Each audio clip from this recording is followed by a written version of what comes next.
no livro de Hebreus, no capítulo 10, eu vou ler em nome de Jesus o versículo 36. Porque necessitais de paciência, para que, depois de haver desfeito a vontade de Deus, alcanceis a promessa. Como alcançar as promessas de Deus? Esse versículo ele é bem didático. A simples leitura dele já nos fornece a resposta. E se você não prestou muita atenção, eu vou repetir a leitura. Porque necessitais de paciência, para que depois de haver desfeito a vontade de Deus, alcanceis a promessa. O capítulo 10 de Hebreus, a partir do versículo 19, todo o foco do autor está em nos exortar para que a gente persevere na fé, para que a gente não desista da fé.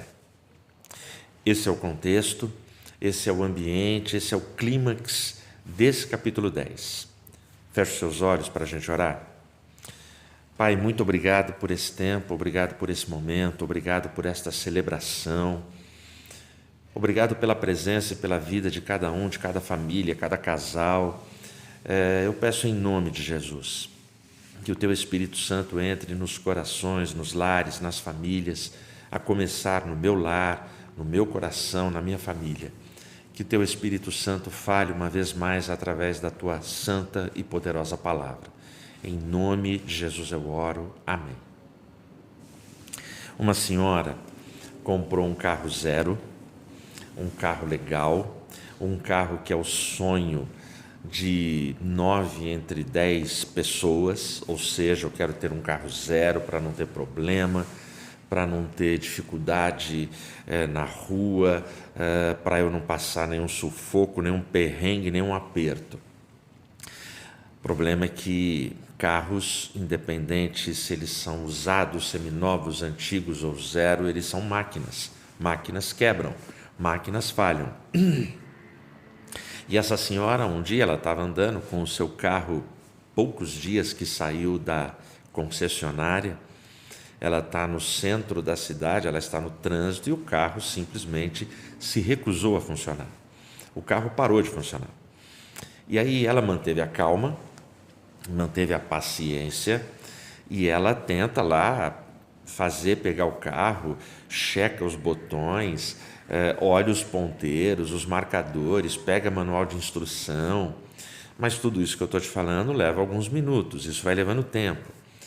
Trânsito, centro da cidade, até que naquele trânsito volumoso, o carro que estava atrás dela, imediatamente atrás, perdeu a paciência e começou a buzinar, e a buzinar freneticamente, sem parar, a um ponto de começar a colocar a mão na buzina e não ficar atirando, simplesmente deixou como uma grande sirene. Aquela mulher, ela manteve o controle, manteve a calma e manteve a sua equilibrada paciência por 30 segundos. E aí ela desce do carro, respira, conta até 10, vai até o carro de trás e o cara não parava de buzinar, era um senhor. Aí ela chega ao lado do vidro ali da janela do motorista, ele abaixa o vidro e ela, com muita educação, com muita elegância, por fora, porque por dentro ela estava querendo esganar o cara. Ela olha para ele e fala assim: senhor, o meu carro quebrou. Eu estou ali tentando fazer o meu melhor e eu não sou mecânica, eu não entendo, mas eu estou tentando fazer o carro funcionar. O senhor poderia descer do seu carro, ir até lá e tentar ajudar para ver se o meu carro funciona? Se o senhor fizer isso, eu terei imenso prazer de me sentar aí no seu lugar e ficar buzinando enquanto o senhor tenta consertar. Entendeu? A nossa sociedade está exatamente assim. A nossa sociedade é uma sociedade impaciente. falta paciência para as pessoas, falta paciência, uma determinação resignada para suportar pressões, tensões, desafios do dia a dia, frustrações, decepções, coisas corriqueiras que todos nós experimentamos, vivenciamos nas nossas rotinas, nas nossas famílias, nos nossos cenários. Ninguém é poupado, a gente enfrenta tudo isso. Mas o texto, o versículo 36 do capítulo 10, diz que nós precisamos de paciência para, depois de termos feito toda a vontade de Deus, alcançarmos a promessa. Então o detalhe entre a paciência e alcançar a promessa, o meio do versículo diz que nós precisamos fazer toda a vontade de Deus. E o que é que nos impede de fazermos toda a vontade de Deus? Deixa eu tentar te colocar no cenário. Eu nasci em São Paulo. Eu sou paulistano, da Gema. Eu não sei se paulistano fala paulistano da Gema, como fala o carioca, né? Carioca da Gema. Abraço para os cariocas que estão aí acompanhando a gente. Eu nasci em São Paulo. São Paulo é uma metrópole. São Paulo, ela figura entre as maiores cidades do mundo, não é simplesmente do Brasil. Ela aparece entre as grandes cidades, entre as grandes metrópoles. Ela tem muita coisa ruim? Tem. Ela tem muita violência? Tem. Mas, proporcionalmente, ela também tem muita coisa boa. Ela tem muita atração legal, ela tem muita cultura, muita informação, muito entretenimento, muito lugar legal para você visitar, para você ir. Eu vou dar exemplos aqui bem básicos, exemplos de quem nasceu lá, quem cresceu lá e viveu lá. Por exemplo, se você quiser simplesmente apreciar, admirar a arquitetura e ver belezas de arquiteturas antigas, de casas muito lindas, de casarões, de mansões antigos e que estão preservados, com paisagismo lindo, é só pegar o seu carro e ir passear nos jardins em São Paulo. Não vai te custar nada. É uma exposição a céu aberto. Você vai andando aleatoriamente, você vai entrando nas ruas. Sempre, quando eu morava em São Paulo e quando eu vou a São Paulo, e se eu preciso passar pelos jardins, eu fico boquiaberto. Eu vejo cada construção, cada casa, cada lugar, eu falo, caramba. E isso, quando a gente olha, você fica imaginando, caramba, é arquitetura antiga, é coisa lá de trás. E os jardins têm isso, ele consegue misturar o antigo com o novo, mas tudo com uma estética muito agradável aos olhos. Então, você quer ver construções antigas lindas? Jardins. Vai nos jardins. Você quer ver uma avenida top, com prédios assim poderosos, de poder financeiro, coisa que você vê na televisão direto, mas estar lá é sensacional? Avenida Paulista. É linda. Eu lembro, eu fui office boy em São Paulo e eu ia muito no centro de São Paulo, ia muito na Avenida Paulista. Eu tinha uns 14 anos de idade e eu com a minha pastinha. E eu lembro uma vez que eu estava na Avenida Paulista e ali, naquela avenida, bateu uma ventania que no dia seguinte, nas notícias, falavam de ventos acima de 100 km por hora. Foi um negócio impressionante. Todo mundo correndo para dentro das lojas, todo mundo se escondendo, parou tudo. Foi um negócio assim alucinante. Mas eu tinha 14 anos. Eu era magrinho, office boy, e eu estava com um outro colega, um outro amigo office boy também, de 14, 15 anos, e aí, olha a ideia, a gente falou assim, vamos andar a favor do vento? Nós saímos na calçada e direcionamos o nosso corpo a favor do vento e jogamos o corpo para trás, porque não caía, o vento batia com muita força. Sabe quando você pega um vídeo antigo, quem tem videocassete vai lembrar disso, quando a gente acelerava a imagem e todo mundo fica andando tipo um robozinho? É isso. O vento empurrou a gente, a Avenida Paulista inteira, e a gente não fez a menor força. O pezinho da gente só ia movimentando para manter o equilíbrio. E a gente dando risada, os dois tontos. Não tinha ninguém, todo mundo escondido, mas os dois tontos foram surfar no vento da Avenida Paulista. Experiência incrível. Não teve acidente, não aconteceu nada, mas quando eu olho para trás e imagino tudo que poderia ter acontecido com a gente, é assustador. Então, Avenida Paulista.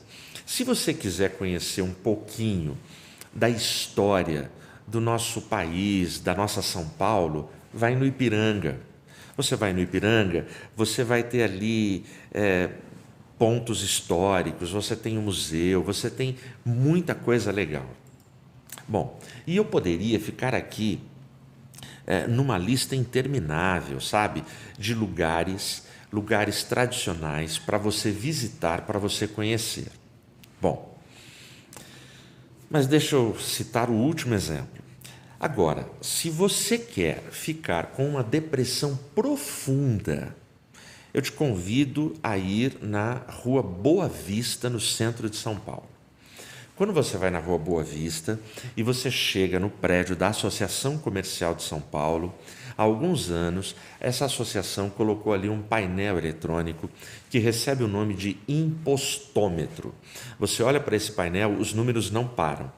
Aquele painel, ele contabiliza quanto que o brasileiro já pagou de imposto no ano. Neste ano, do 1º dia de janeiro até agora, o brasileiro já pagou mais de R$ 1 trilhão em impostos. É absurdo. Você olha para aquilo e olha para a nossa realidade, você olha para aqueles números que não param, e você olha para a saúde, para a segurança, para todos os serviços que o Estado nos devolve, nos entrega, você fica absolutamente desanimado, triste, revoltado e deprimido. Isso causa uma depressão profunda. E aí, quando eu penso nessas coisas, eu fico pensando, e se no céu tivesse um painel como tem na Boa Vista? Só que no céu o painel seria pecadômetro. Imagina hoje a gente nessa média de 8 bilhões de habitantes, um painel chamado pecadômetro. Qual a largura que esse painel deveria ter? Teria que ser muito mais largo que o do impostômetro.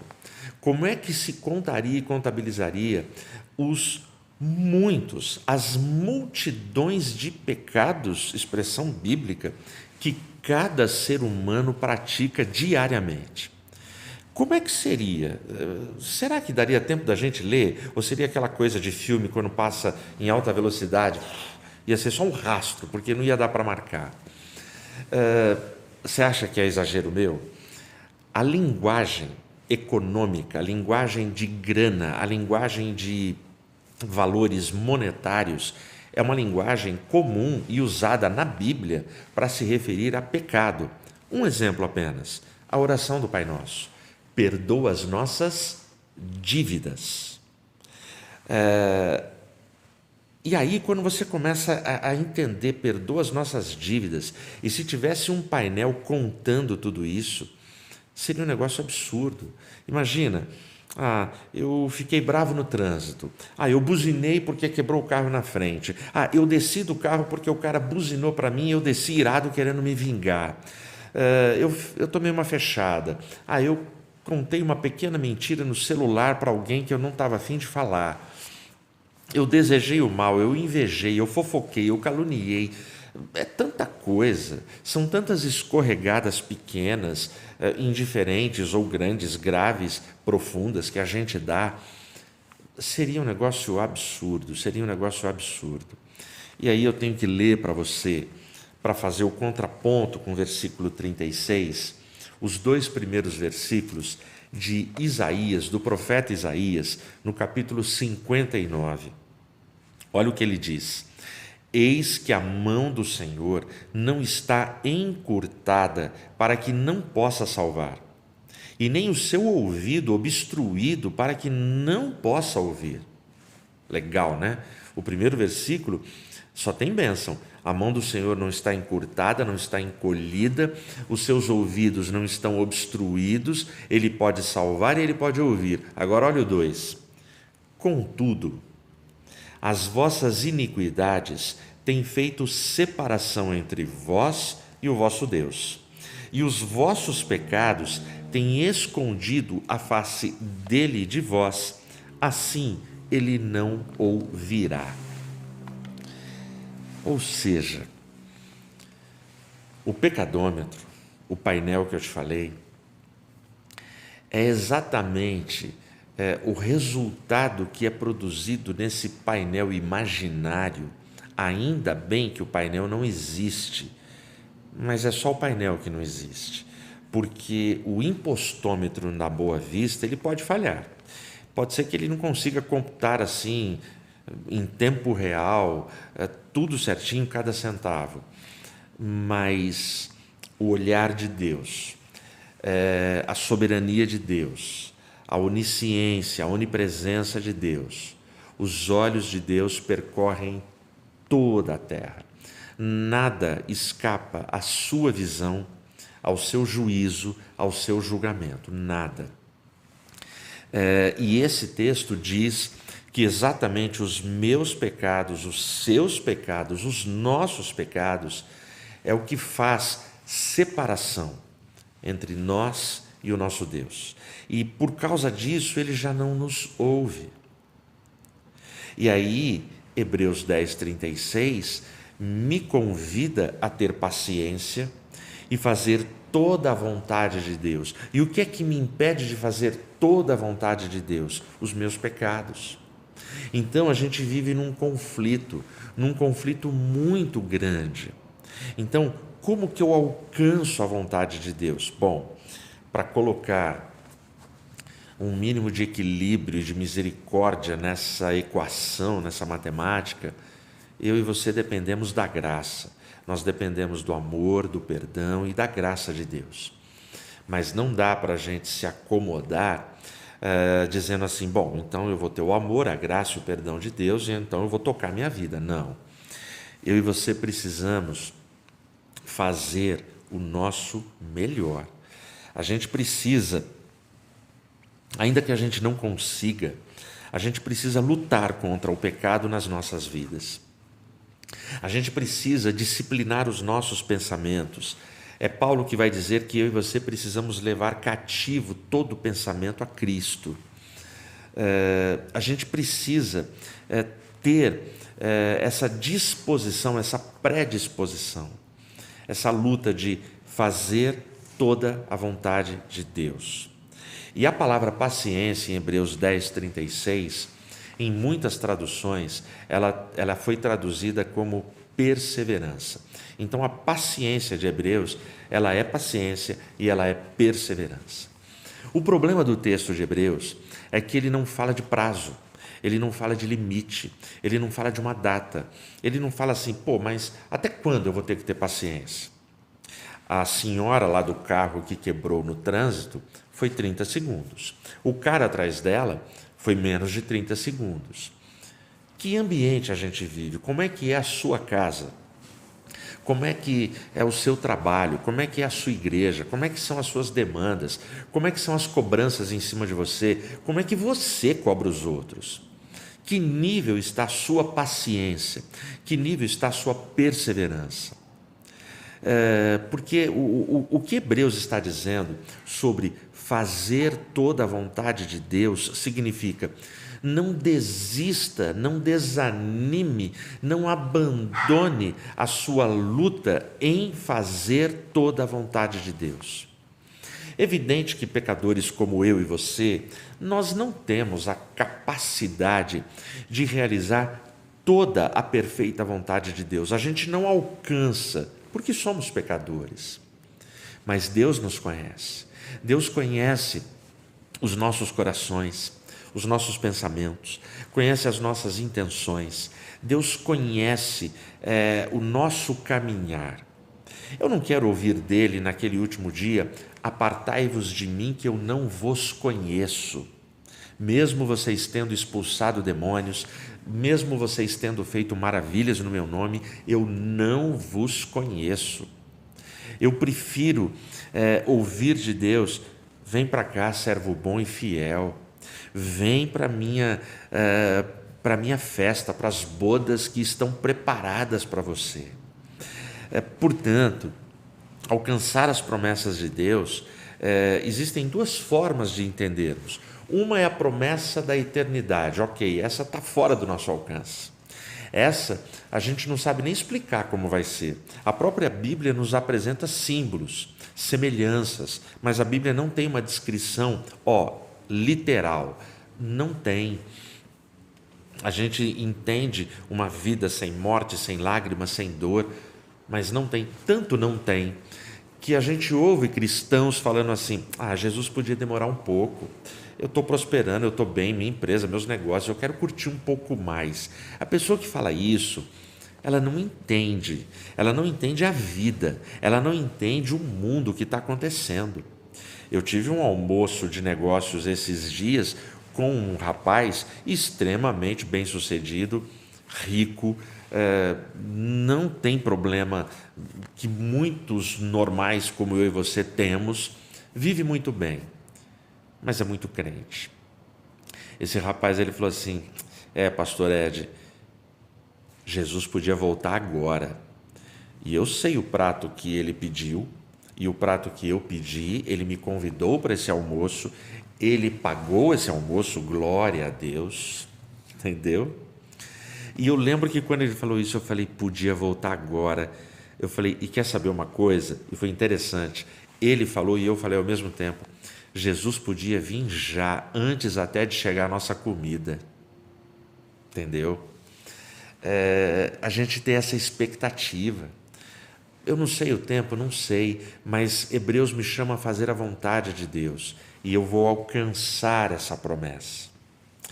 O problema é que eu e você somos como o Theo, meu neto. Dia 16 de julho agora, chegou aqui em casa uma tartaruga. E foi muito interessante, eu falei dessa tartaruga sábado na igreja. Essa tartaruguinha, ela chegou, ela cabe na palma da minha mão, o Theo consegue pegar com a mão dele. Essa tartaruga chegou, a primeira luta nossa durante o dia foi qual o nome da tartaruga. Vários nomes surgiram, para você ter uma ideia, vota aí: Buddy Love, surgiu Mafalda, teve mais nomes? Acho que foram esses, né? Bom, mas teve mais nomes, mas eu me lembro desses: Buddy Love, Mafalda, uns 10 nomes. Mas qual vai ser o nome? Aí eu estou no meu quarto preparando um monte de coisa da igreja, estou lá estudando, o Theo entra: ô vovô, a tartaruga pode chamar Rock? Eu falei: pode, Theo. Aí saiu, ficou Rock. Daqui a pouco o Theo: e se for Time? Aí eu falei: Theo, mas vai ficar mudando o nome da tartaruga? E aí, num consenso geral na família, fizemos aqui uma reunião, ficou Rock Time. O Theo adorou, todo mundo. Então a tartaruga chama Rock Time. Isso que eu te contei em 2 minutos demorou horas. Foi um negócio assim, até chegar nessa conclusão. Mas aí teve um dia, eu saí e voltei só no final do dia. Quando eu cheguei, eu perguntei para a Regina, eu falei: e aí, tudo bem? Tudo bem. Dei um beijo na Rê, um abraço na Rê. Eu falei: e a tartaruga e o Theo? Aí ela falou assim: é muito engraçado, Ed. O Theo, ele fica olhando para a tartaruga e ele fala assim: vovó, eu estou olhando para ver se ela cresce. Quando a Regina me contou isso, eu comecei a rir, ela também. Ela falou: Pois é, Theo, é uma tartaruga. Por curiosidade, eu fui ver. Uma tartaruga, em média, ela vive de 80 a 100, 110 anos. Portanto, se ela não ficar doente, se ela não tiver nenhum problema, nenhum acidente de percurso, toda a minha família vai morrer e essa tartaruga vai ficar contando a nossa história. Então, olha só. E aí, quando eu li sobre a tartaruga, o pessoal, quem escreveu, não sei se foi ironia, mas era um texto científico. O cara fala assim: mas o crescimento dela é muito rápido. Ela tem uma longa vida, mas o crescimento é rápido. Em 10 anos ela atinge o tamanho ideal. Cara, 10 anos crescendo, para mim é muito lento, é muito demorado. E eu fiquei pensando no Theo, que ficou uma tarde inteira, ele ia, brincava, voltava, a Regina falou: Edmilson, ele não tirou o olho dela. E ele falou: vovó, eu estou olhando para ver se ela cresce. Promessas e bênçãos na palavra, aprende isso. Na maioria das vezes, elas se desenvolvem, acontecem de forma lenta. Muitas vezes vai ser lento, não vai ser rápido. Eu poderia contar aqui várias bênçãos que Deus me deu, mas que eu esperei 10 anos, 15 anos, coisas que eu esperei muito. Eu poderia contar para você bênçãos que eu venho orando há muitos anos e que ainda não aconteceram. Mas eu quis compartilhar essa reflexão hoje com você porque eu pensei. Hoje à tarde eu estava pensando nas promessas que eu espero e que ainda não aconteceram. E como eu imagino que tem gente aí também esperando bênçãos, bênçãos que ainda não aconteceram. Promessas que foram feitas para você num culto, numa vigília, num retiro, num momento que você leu a palavra, num momento de abraço, de fé, sabe, num sonho. Ou Deus falou com você, mas ainda não aconteceu. Essa palavra é para te trazer ânimo. Não desista. Continue sonhando, continue buscando, porque esse texto tem um negócio muito legal. Eu vou ler de novo para você, para a gente concluir. O versículo 36. Porque necessitais de paciência, de perseverança. E aí ele continua: para que, depois de haver desfeito a vontade de Deus, aí vem a última frase, alcanceis a promessa. Isso é uma certeza, isso não é um chute. Lá em Isaías 59, diz que Deus não pode ouvir quando existe uma multidão de pecados sendo praticados e que nos afastam da comunhão com Ele. Mas filhos amados, defeituosos, fracos, frágeis, como eu e você, que estão lutando, estão tentando, erram, caem, levantam, Ele ajuda e tal, Ele está vendo. Esse texto diz que quando a gente luta tentando fazer a vontade do Senhor, a gente alcança a promessa. O texto científico que eu li, que diz que uma tartaruga fica 10 anos crescendo, ele também me diz uma coisa muito legal. A tartaruga vai crescer, pode ser lento, mas ela vai crescer. Isso é um fato, isso é certo, isso é certeza. A promessa de Deus é um fato, é uma certeza. Não é por acaso que a sequência de Hebreus é o capítulo 11. Porque se o leitor chega aqui no capítulo 10 e não entendeu direitinho o que é paciência e perseverança, o autor ele vai dedicar um capítulo inteiro para falar o que é fé e para contar a história dos heróis da fé, de homens que esperaram a vida inteira por uma bênção e se mantiveram fiéis. Que eu e você, a gente se mantenha fiel, que a gente se mantenha firme aos pés de Cristo, lutando, orando, fazendo a vontade de Deus. E mesmo que a gente não veja a bênção e a promessa, que a gente não abandone, que a gente não desanime da nossa caminhada, porque no tempo certo, no tempo de Deus, a bênção virá. Para a gente terminar, eu leio os últimos versículos que concluem o capítulo 10. Diz assim: porque por mais um pouco de tempo, aquele que há de vir, virá e não tardará. Mas o justo viverá pela fé. Mas se algum homem recuar, a minha alma não terá prazer nele. Nós, porém, não somos daqueles que recuam para a perdição, mas daqueles que creem para a salvação da alma. Que Deus te abençoe. Amém.